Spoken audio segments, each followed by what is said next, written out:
저희가 이제 8월 달 계속해서 신앙의 기본적인 것들을 살펴보고 있는데요. 오늘은 그 마지막으로 거룩한 삶의 리듬이라는 것에 대해서 생각해 보면서 우리 하반기를 어떻게 보내야 될지를 함께 고민해 보도록 하겠습니다. 그럼 오늘 읽은 시편 4편과 5편은 하나의 시편이라고 보기도 하는데요. 시편 4편은 저녁의 기도라고 하고 시편 5편은 아침의 기도라고도 합니다. 여러분, 두 시의 공통된 주제를 찾아보라고 하면 아마도 삶의 고난 속에서 하나님께 드리는 기도, 그 정도로 이야기할 수 있을 것 같습니다. 여러분, 삶의 고난 속에서 드리는 기도, 어쩌면 이것이 우리의 믿음의 삶의 모습을 한마디로 압축하는 말인지도 모르겠습니다. 오늘 시를 지었던 다윗은 지금 참 어려움 가운데 있습니다. 그것이 사랑하는 아들 압살롬의 반역일 수도 있고요, 자신을 어떻게든 또 한편으로는 죽이려고 하는 사울 왕의 계속되는 추격일 수도 있는데, 혹자는 이런 것이 왕이 되기 위한 과정이라고 이야기하기도 합니다. 그렇지만 그의 삶을 보면 왕이 되기 전에도 어려움이 있었고요, 그렇다고 왕이 되었다고 해서 모든 어려움이 없어지는 것도 아니었습니다. 항상 그의 삶에는 어려움들이 참 많이 있었습니다. 근데 가만히 생각해 보면 다윗만 그런 것이 아니지요. 우리의 삶도 그렇습니다. 우리가 살아가면서 어떤 일 때문에 참 많이 아파하고 힘들어하기도 합니다. 그럴 때면 어떻게든 그 문제를 해결하려고 노력하지요. 그런데 여러분, 그 문제가 해결된다고 모든 어려움이 더 이상 있지 않을까요? 아니지요. 또 다른 어려움이 우리의 삶에 계속해서 다가오곤 합니다. 예전에 코로나 때를 한번 생각해 보십시오. 그럼 당시에 코로나는 우리의 삶에 대단한 충격이었습니다.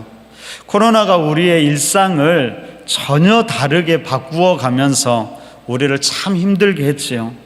그래서 눈만 뜨면 그 코로나를 이겨나가기 위해서 얼마나 오늘은 감염자 수가 줄어들었나 관심을 갖고 보기도 했습니다.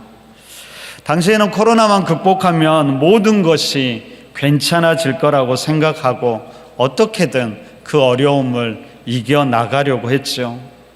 그런데 여러분, 생각해 보면 코로나가 있기 전에도 우리의 삶에는 어려움이 참 많았습니다.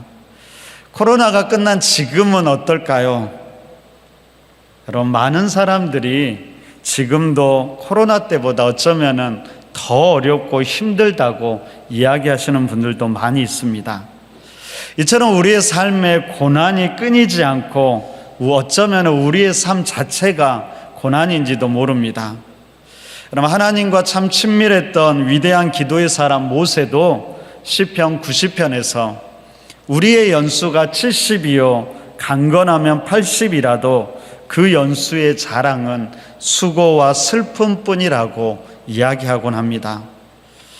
왜 우리 삶에 이런 고난이 끊이지 않는 걸까요? 아마도 근본적으로는 이 땅이 아직도 땅의 권세 잡은 자, 죄의 영향력 아래에 있기 때문일 겁니다. 그로 인해서 이 땅은 여러 한계에 직면하게 되지요. 그리고 우리는 그 한계 속에서 아파하고 힘들어하기도 합니다. 뿐만 아니라 오늘 시편 5편 우리가 다 읽지는 않았지만 이 5편에서 말하듯이 이 땅에는 오만한 자들, 행악한 자들, 거짓말하는 자들, 피 흘리기를 즐기는 자들, 속이는 자들이 끊이지 않고 이들로 인해서 수많은 생명들이 아픔을 겪기도 합니다. 우리는 이런 세상에서 어떻게 우리의 삶을 살아가야 할까요?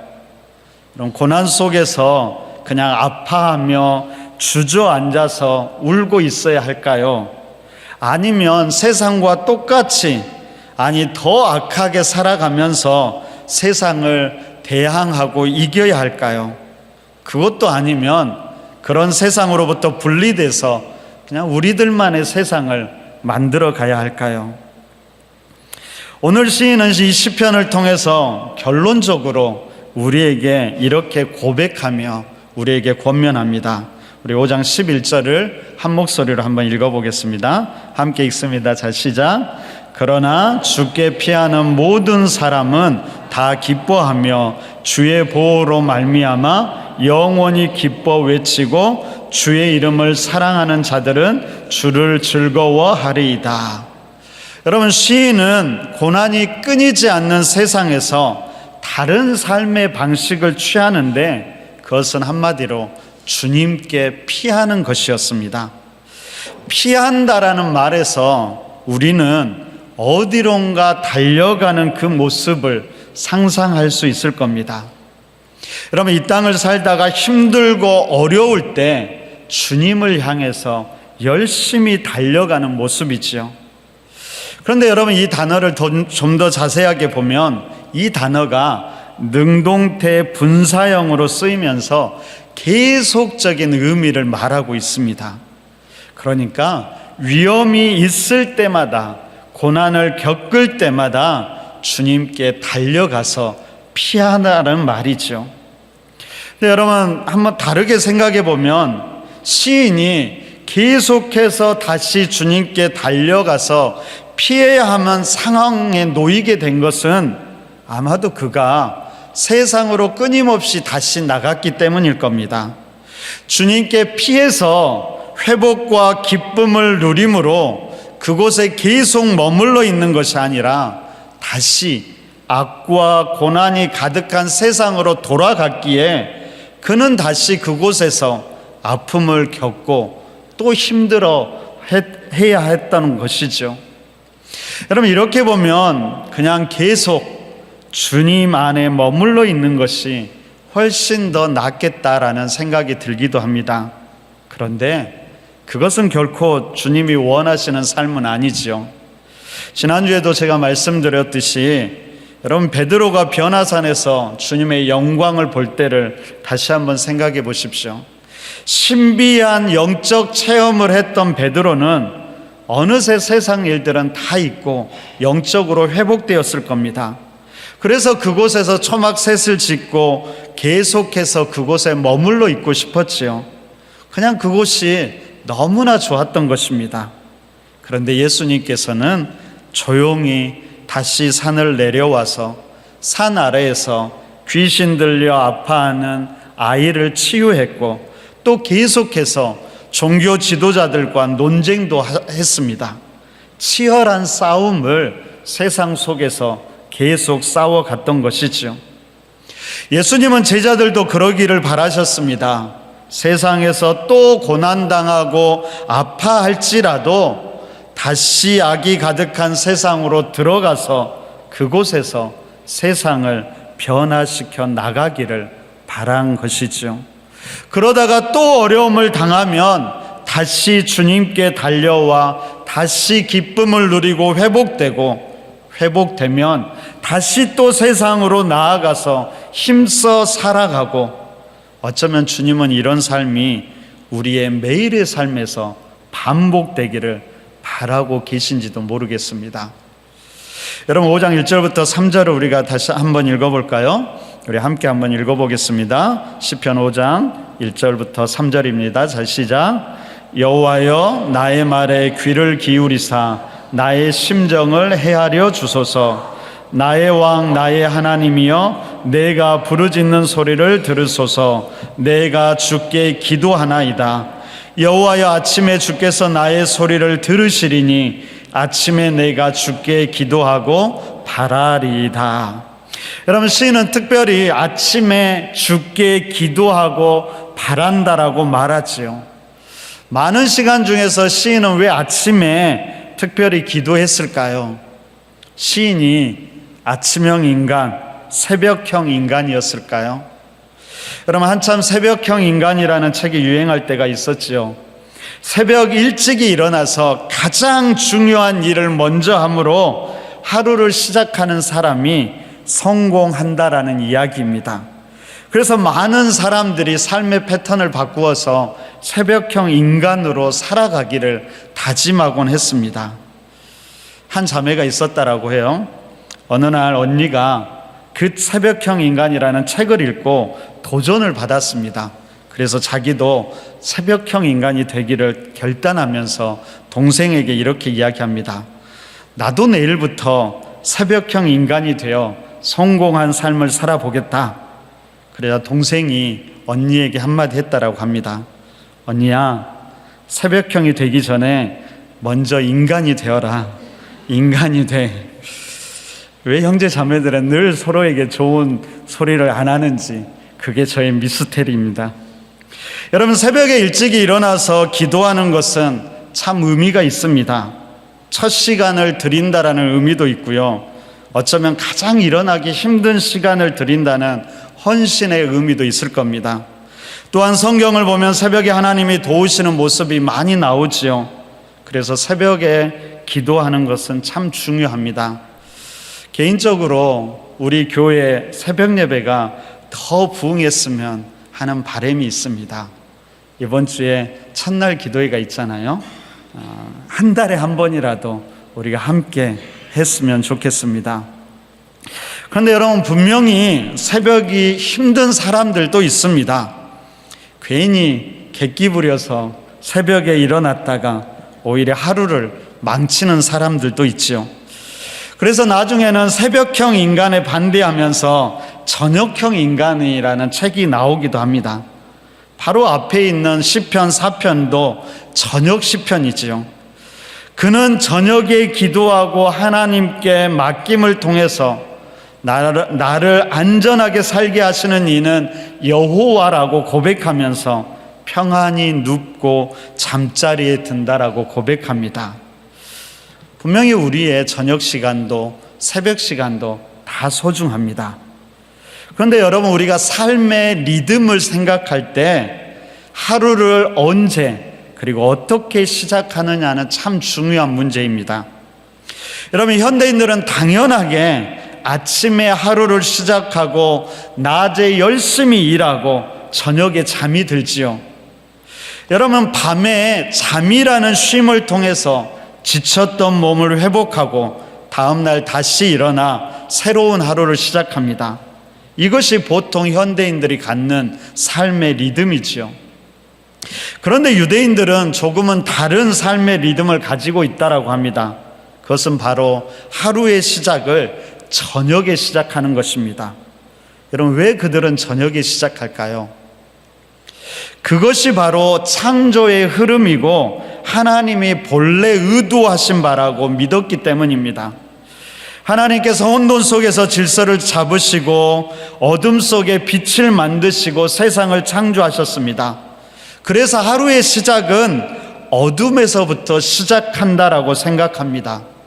창세기 1장도 보면 하나님께서 아침이 되고 저녁이 되니 첫째 날이라고 말하지 않고요, 저녁이 되고 아침이 되니 첫째 날이 되었다라고 이야기합니다.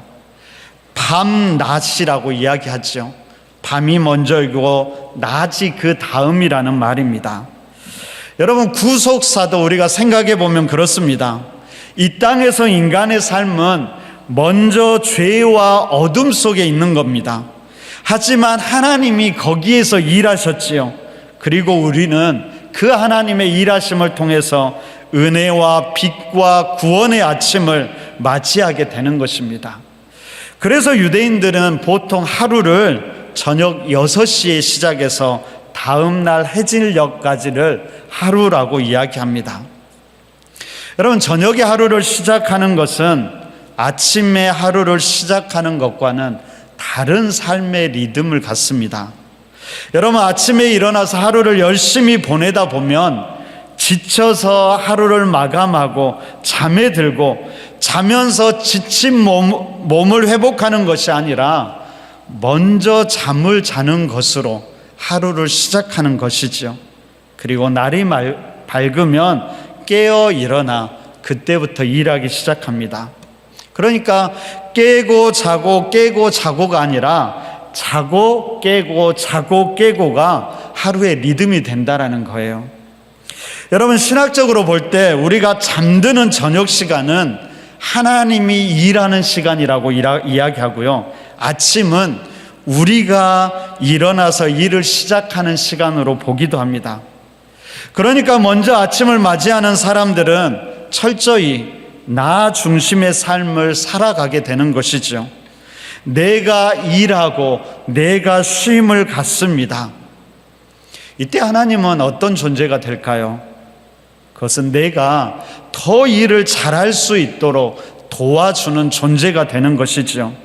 철저하게 내가 중심이고 하나님은 돕는 자가 될 뿐입니다.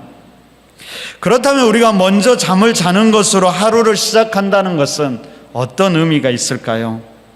그것은 저녁으로 지난 하루의 삶을 마무리하는 겁니다. 그리고 새롭게 일하시는 하나님을 기대하는 것이지요. 하루를 우리 힘으로 시작하는 것이 아니라 먼저 하나님께 맡김으로 하나님의 일하심으로 시작하는 것이지요. 그리고 우리는 그 다음에 일어나서 하나님이 일하신 방법과 방향을 보고 따라가는 것입니다. 출애굽기를 보면 하나님께서 출애굽한 이스라엘 백성들을 광야를 건너게 하시는데 그때 이동하는 방법이 구름 기둥과 불 기둥을 따라가는 것이었습니다. 이스라엘 백성들은 앞서가는 구름 기둥과 불 기둥을 보면서 그것이 떠오를 때면 이스라엘도 이동했고 그것이 멈추었을 때 이스라엘도 멈추었습니다. 하나님께서 앞서 가시는 것을 따라갔던 것이죠. 한번 생각해 볼까요? 하나님은 앞서 가면서 도대체 무엇을 하셨을까요? 그냥 제 마음대로 제가 좋을 대로 생각해 보면 아마도 하나님은 앞서 가시면서 이스라엘 백성들에게 위험한 것은 없는지 살피시고 이스라엘 백성들이 머물러야 할 적당한 장소를 찾으셨을 것만 같습니다. 그 하나님을 신뢰하면서 우리는 하나님이 걸으시면 걷고 멈추면 멈추고 하나님이 동쪽으로 가면 우리도 동쪽으로 가고 하나님이 서쪽으로 가면 우리도 서쪽으로 가는 것이지요. 오늘 3절을 다시 한번 볼까요? 다시 한번 읽습니다. 3절입니다. 자, 시작. 여호와여, 아침에 주께서 나의 소리를 들으시리니. 시인은 지금 아침 일찍 자신의 아프고 원통함을 주님께 부르짖으며 도움을 구하고 있습니다. 그런데 우리는 여기에 쓰인 기도의 의미를 좀 더 깊게 살펴볼 필요가 있습니다. 여기서 기도한다라고 할 때 히브리어 아라크라는 단어를 사용하는데요. 원래 이 단어가 갖는 의미가 뭐냐면 병사들이 전투 행렬로 배열하거나 성전에서 제물이나 음식들을 가지런히 배열하는 것을 이야기한다고 합니다. 다시 말하면 공적인 제사를 위해 제물을 준비하고 전투를 위해 전열을 정비하는 것이죠. 바로 이것이 하루를 시작하는 우리의 모습이어야 한다라는 것입니다. 기도를 통해서 하루를 어떻게 살아가야 할지를 준비하는 것이지요. 그 준비란 다른 것이 아니라 하나님께서 밤새 일하시고 역사하신 것이 무엇인지 살피는 것입니다. 그리고 그 방법과 그 방향에 따라서 하루를 살아가는 것이지요. 그런데 현대인들은 그렇지 않습니다. 아침부터 참 분주합니다. 정신없이 하루를 시작하지요. 하나님의 소리를, 하나님의 계획을 들으려고 하지 않습니다.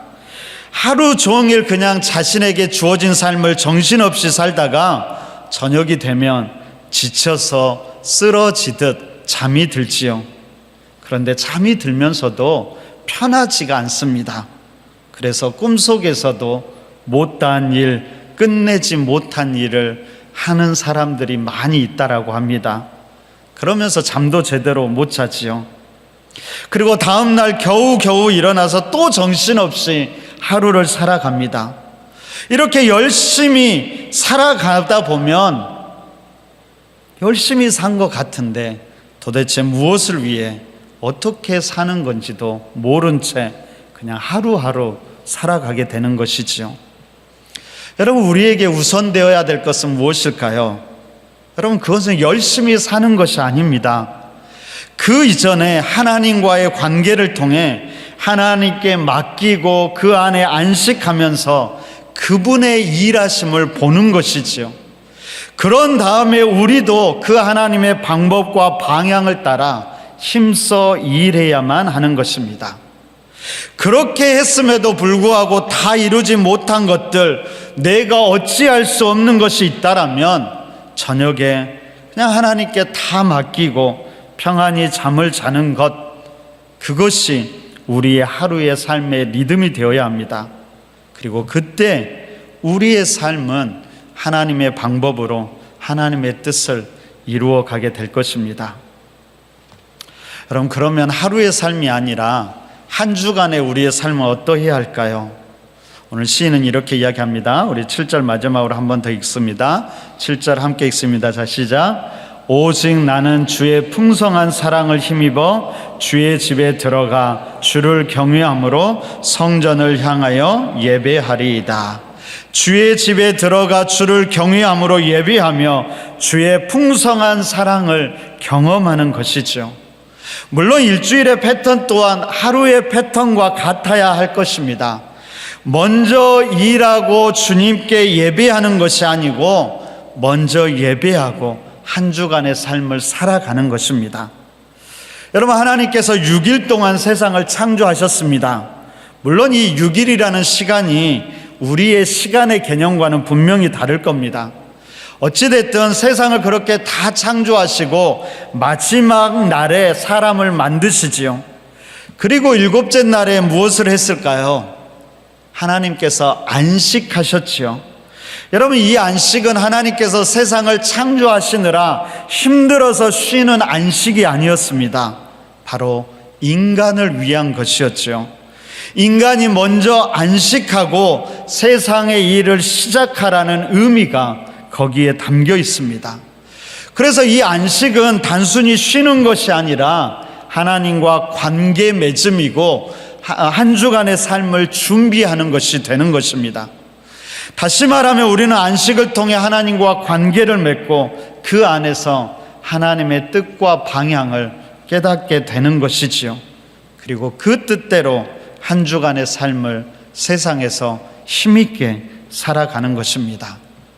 그러니까 하루의 리듬과 똑같이 일하고 쉬고 일하고 쉬고가 아니라 안식하고 일하고 안식하고 일하고, 이것이 한 주간의 거룩한 리듬이 되어야 한다라는 것입니다. 바로 이런 리듬으로 살아갈 때 오늘 시인의 고백처럼 주의 보호로 말미암아 영원히 기뻐할 수 있을 거라고 우리 그런 기대를 해봅니다. 뿐만 아니라 악한 세상에서 선한 영향력도 발휘하면서 이 땅 가운데 우리의 나라가 아니라 하나님의 나라를 세워갈 수 있을 것입니다. 이런 은혜가 우리 모두에게 있기를 바랍니다. 근데 여러분, 이런 삶이 쉬울까요? 어려울까요? 어떨 것 같으세요? 여러분, 생각보다 어렵지 않습니다. 다만 문제는 우리에게 익숙하지 않다는 것이죠. 여러분, 우리가 자전거를 타거나 운전할 때 익숙하지 않을 때는 얼마나 긴장하고 어려운지 모릅니다. 그러다가 익숙하게 되면 그것이 주는 자유함을 누리게 되지요. 우리는 여전히 이 땅에 발을 딛고 살아가는 존재이며 이 땅의 법칙에 지배를 받게 됩니다. 이것이 우리에게 자연스러운 삶이지요. 그러기에 거룩한 삶의 리듬이 때때로는 힘이 들기도 합니다. 바로 이때 필요한 것이 신앙 공동체입니다. 함께 나누고 함께 격려하고 함께 거룩한 삶의 리듬으로 살아가는 공동체가 필요하다라는 것입니다. 이런 공동체를 통해서 우리는 힘을 얻게 되고 그 힘으로 다시 세상으로 나아가서 힘써 믿음으로 살아감으로 하나님의 뜻대로 살아가게 되는 것이죠. 여러분, 그런데 우리의 문제는 무엇일까요? 우리의 문제는 우리가 세상 속에서 우리가 그렇게 살아가도록 지지해 줄 그런 공동체를 경험하지 못한다는 것이 문제입니다. 그런데 여러분, 우리가 그런 공동체가 없어서 그런 것이 아니라 우리가 그 공동체에 헌신하지 않기 때문에 그런 공동체를 경험하지 못하는 것이죠. 여러분, 이런 공동체는 함께 헌신할 때만 그것을 경험할 수 있다라는 겁니다. 그러면 공동체에 헌신한다는 것은 무슨 말일까요? 여러분, 먼저는 우리가 우리의 일상의 삶을 거룩한 리듬으로 살아가기를 힘쓰는 것을 말합니다. 그렇게 하나님의 뜻대로 하나님이 원하시는 방향으로 세상 속에서 최선을 다해서 살아가는 것이지요. 그렇게 살면 어떻게 될까요? 반드시 세상에서 성공하면 좋겠지만 꼭 그렇지만은 않습니다. 오히려 힘들고 어려워지는 경우도 많을 것입니다. 이 세상이 결코 그렇게 호락호락하지 않지요. 그러면은 그때 다시 공동체로 와서 함께 교제하는 것이지요. 이때 교제한다는 것은 단순히 세상적인 이야기만 하고 잡담하는 것이 아닙니다. 한 주간 하나님과 동행한 이야기, 세상에서 하나님 뜻대로 살아가다가 힘들고 지치고 낙심한 이야기, 최선을 다했지만 다 이루지 못한 것들을 나누는 것이지요. 그리고 그때 상대의 이야기를 집중해서 듣고 공감하면서 지친 그를 격려하고 사랑을 나누고 성령으로 뜨겁게 기도해 주는 것입니다. 그리고 다시금 거룩한 리듬으로 살아가기를 함께 결단하고 세상으로 나아가는 것이죠.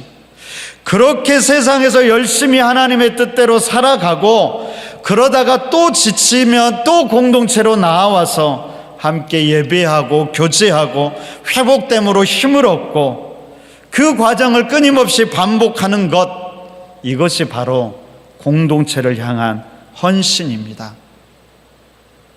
하반기 제일 고민되는 것이 어떻게 하면 이런 신앙 공동체를 세워갈 수 있을 것인가 하는 것입니다. 우리는 연약하지만 우리와 함께 하시는 주님을 바라보고 의지하면서 그리고 우리에게 힘 주시고 주님이 이루어가는 것을 소망하면서 이 걸음을 우리 모두가 함께 걸어갔으면 좋겠습니다. 혼자가 아니라 함께 서로가 헌신함으로 이 길을 걸어가기를 소망해 봅니다.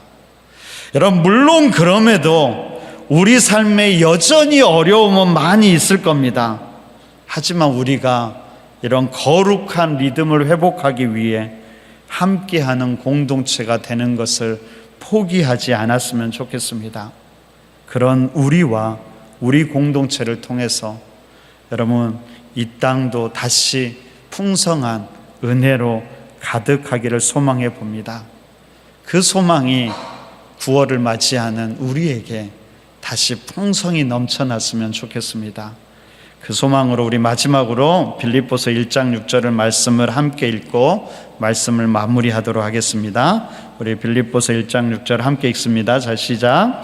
너희 안에서 착한 일을 시작하신 이가 그리스도 예수의 날까지 이루실 줄을 우리는 확신하노라. 아멘. 기도하겠습니다. 하나님, 그렇습니다. 우리의 삶 가운데 거룩한 삶의 리듬을 회복하기 원합니다. 하나님, 그 거룩한 삶의 리듬이 우리가 앞서가는 것이 아니라 하나님이 일하시게 하고 그 하나님을 좇아서 우리 또한 최선으로 살아가는 것임을 다시 한번 기억합니다. 하나님, 그렇게 살아감을 통해서도 하나님이 이 땅을 치유하고 회복하게 하여 주시고 우리 또한 회복되는 은혜도 누리게 하여 주옵소서. 그럼에도 불구하고 끊임없이 삶의 어려움 속에 우리가 무너지고 낙심하기도 합니다. 그때마다 다시 하나님을 기억하게 하여 주시고 거룩한 공동체를 기억하며 하나님 다시 주님께로 와서 함께 나누고 헌신하고 기도함을 통하여서 다시 회복되게 하여 주시고 다시 세상으로 나아가게 하여 주시고 힘써 싸워가게 하여 주옵소서. 그런 우리를 통하여서 수많은 생명들도 회복되고 이 땅도 회복되게 하여 주옵소서. 예수님 이름으로 기도드립니다. 아멘.